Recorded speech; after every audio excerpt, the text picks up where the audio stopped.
Welcome back, team. I'm going to introduce a new concept specially as part of the Docker team.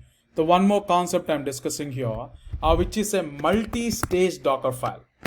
Multi-stage Dockerfile. So what is this multi-stage Dockerfile? Why we need to go for? And what are all the drawbacks or what are all the issues currently we are facing with our normal Dockerfile? Okay, what's the difference here?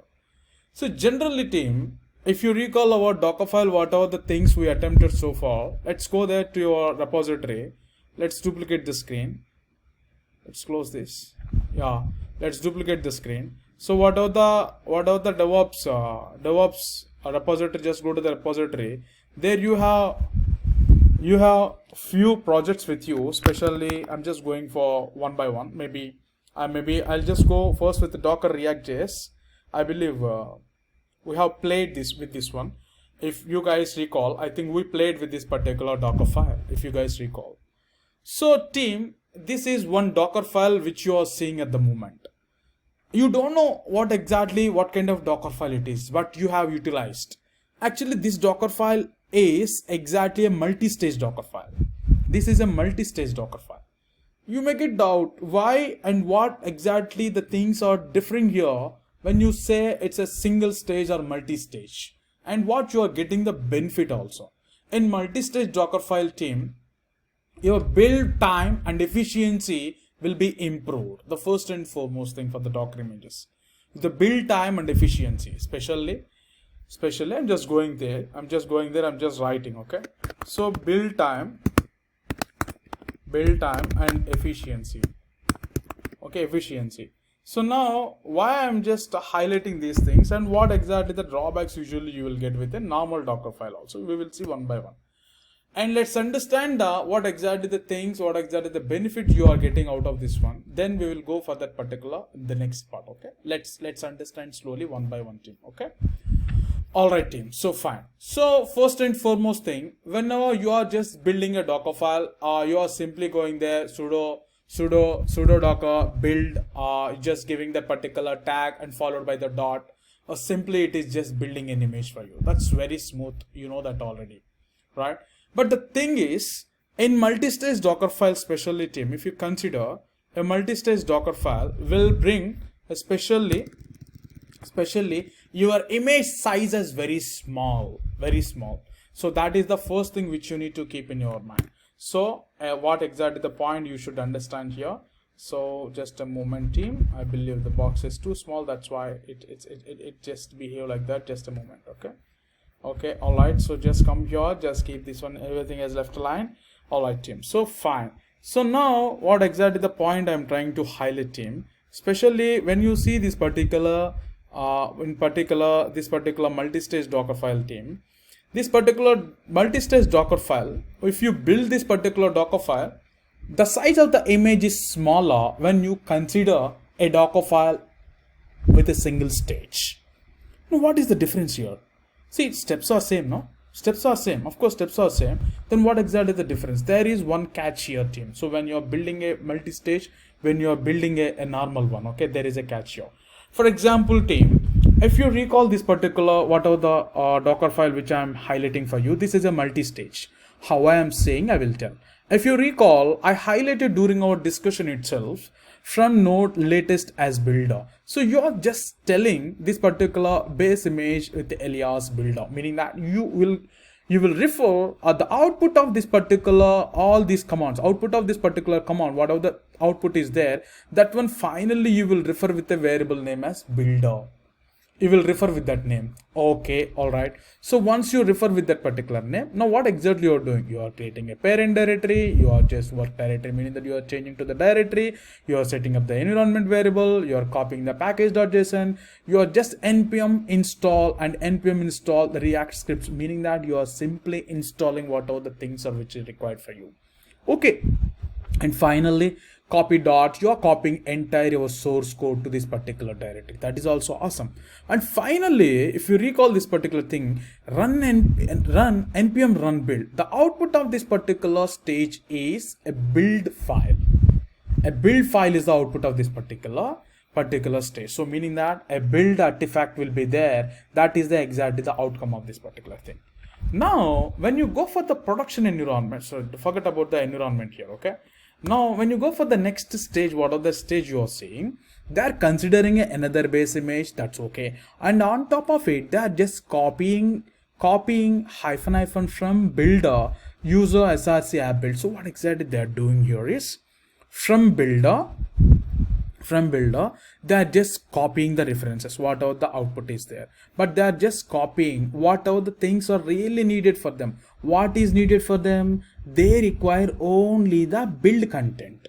They don't require any other unnecessary build components. For example, when you build a project, generally when you build a project, if you consider a Java project, when you build that one, not only a jar file, along with that some other class files also will be created, which are not really needed for you. The jar file is more than enough. In the same way, when you build your React.js also, only a specific set of files are exactly needed. Those are enough. Those particular files exactly will sit in your build folder. Those files only you are simply copying to your nginx, which is your web server, this particular HTML folder. You are simply copying that, and you are exposing the port 8080, and finally you are just running nginx. That is all exactly you are doing. The point what you should understand here is, when you are copying a reference from one stage to another stage, you will copy very specific content. You will not copy each and everything. That is exactly the turning point here. That is what exactly we will say multi-stages are far better than the single stage, meaning that in single stage there is no choice for you. You must copy each and everything whatever is there in that particular outcome. But in case of multi-stage, you no need to worry. Whatever is required, clearly you can filter it out that particular folder, and you can copy that particular file, whatever is really required. So with that, you are skipping few unnecessary files, unnecessary dependencies. Those things especially you are completely in terms of, I can say you are removing. You are not considering those things. That is the thing exactly which helping you to make sure your image is smaller, okay? Image is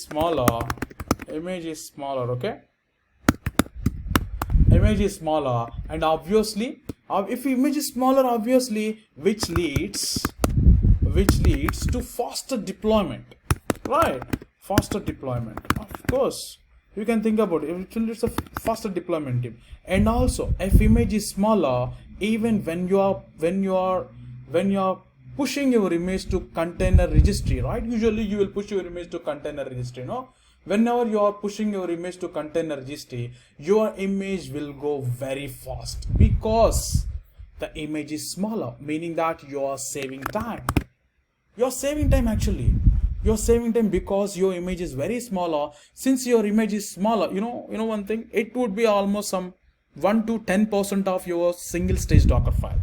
If your single stage Docker file is 230 MB, if multi-stage Docker file will come around 20 or 30 MB. That is the difference usually you can notice. You can notice them, okay? And also, since the image size is very smaller, you can push this particular image to the ACR within the time. Meaning that it will take just 2-3 seconds only. If you consider 230 MB, it may take some 10-15 seconds. So obviously you are saving some time.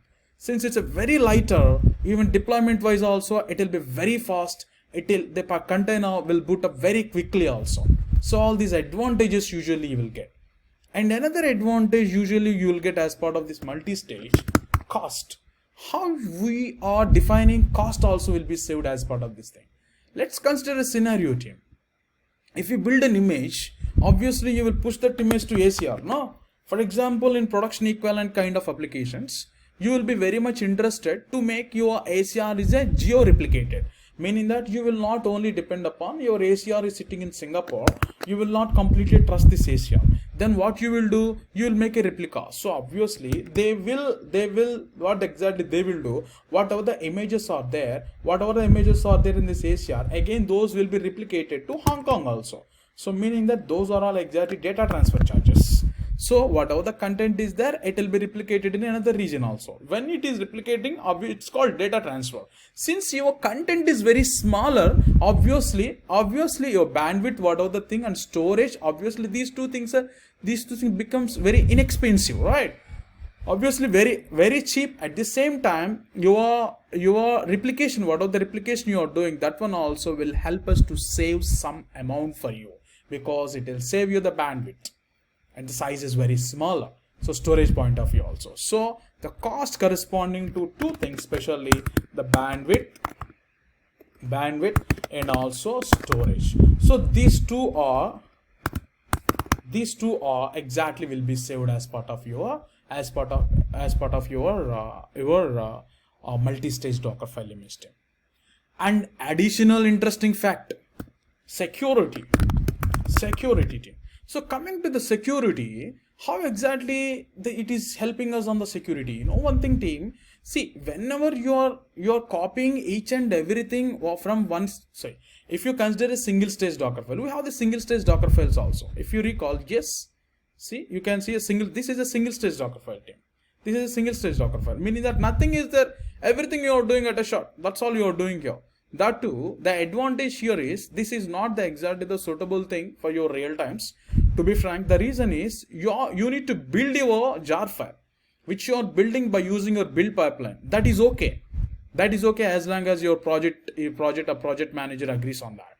That's fine. But the problem here is if you want to make everything as a dynamic into a single Docker file, no. I don't want to build before triggering the Docker file. I want to build during the runtime. Okay, you can. But the problem is when you are building during runtime, you need to install all Maven dependencies. That is what you are doing here. So generally, all Maven dependencies are being downloaded, right? Everything is being downloaded. But where you're doing already before your Docker file. But in some cases in real time, which you need to do as part of your Docker file. That is also one of the approach which you consider, team. But this is the thing, if you notice, see, it is exactly killing your time. That is one thing.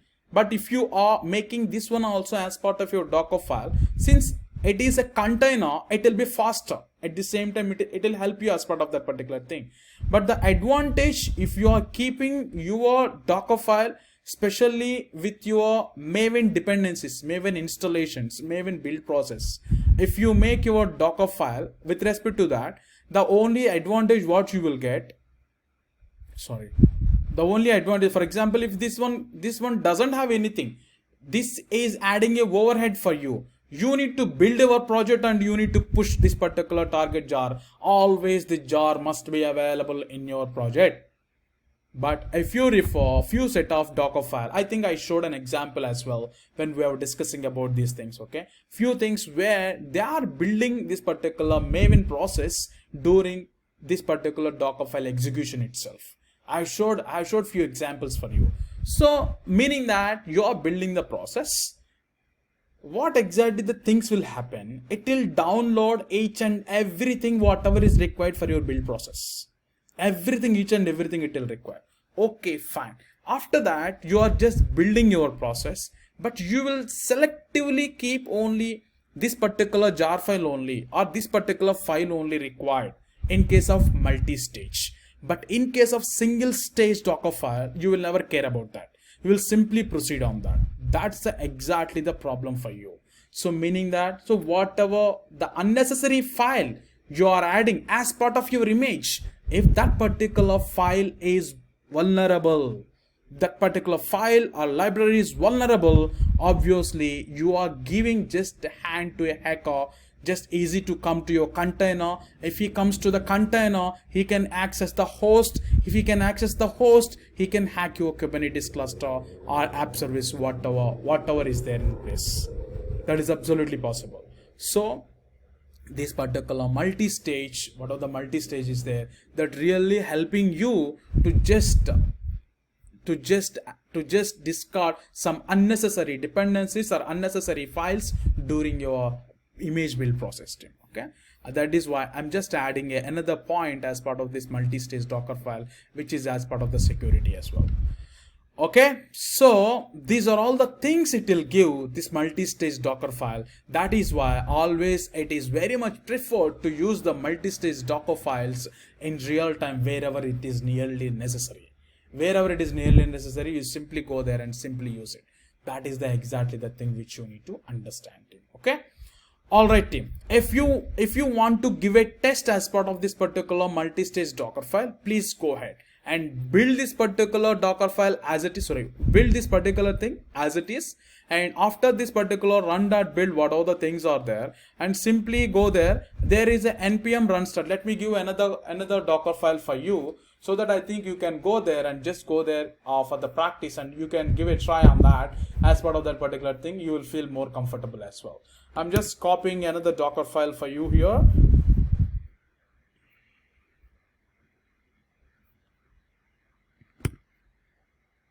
Okay, so I'm just copying one more React.js. I'm just copying one more React.js. Okay, I'm just copying this particular thing. I'm just removing this particular. This is the first stage, install dependencies, and second stage, run the application. See, you just understand. Try to understand. Same concept. Okay, same concept. Whatever we just discussed, team.